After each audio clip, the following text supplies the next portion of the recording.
ഈശോമിശിഹായ്ക്ക് സ്തുതിയായിരിക്കട്ടെ. കരുണയുടെ അവസാന മണിക്കൂർ 85 ദുഷ്ടരുടെ നാശം. പ്രിയപ്പെട്ട മകളെ, ഈ തലമുറയ്ക്ക് വേണ്ടി ഞാൻ പദ്ധതിയിട്ടിരിക്കുന്ന വൻ കാര്യങ്ങളെക്കുറിച്ച് നിന്നോട് പറയാൻ ഞാൻ ആഗ്രഹിക്കുന്നു. ദുഷ്ടമനസ്സുള്ളവർക്ക് ദുരിതം, അവരുടെ സമയം ഇതാ കഴിഞ്ഞിരിക്കുന്നു.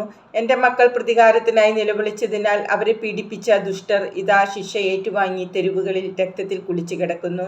ഇത് എൻ്റെ ശിക്ഷാവിധിയുടെ ഏറ്റവും ഭയാനകമായ ഭാഗമായിരിക്കും. അതിൻ്റെ ഭീകരത ലോകം മുഴുവൻ ആഞ്ഞടിക്കും. അനേകരുടെ സ്നേഹം തണുത്തുറഞ്ഞു പോവുകയും നിശേഷമില്ലാതാവുകയും ചെയ്യും. അനേകർ നരകത്തിലേക്ക് പതിക്കുകയും ചെയ്യും. ആ ദിവസത്തിനു വേണ്ടി എൻ്റെ മാലാഖമാർ തയ്യാറായിരിക്കുകയാണ്. എൻ്റെ കുഞ്ഞെ, ആ ദിവസം അനേകരുടെ നിലവിളിയുടെ സ്വരം സ്വർഗം തുളച്ചെത്തുമെങ്കിലും അതെല്ലാം നിഷ്ഫലമായിരിക്കും. ആ ദിവസം വളരെ സങ്കടകരമായ ഒന്നായിരിക്കും. പിശാച് മനുഷ്യരുടെ മനസ്സിനെ വിഷലിപ്തമാക്കിക്കൊണ്ടിരിക്കുന്നു.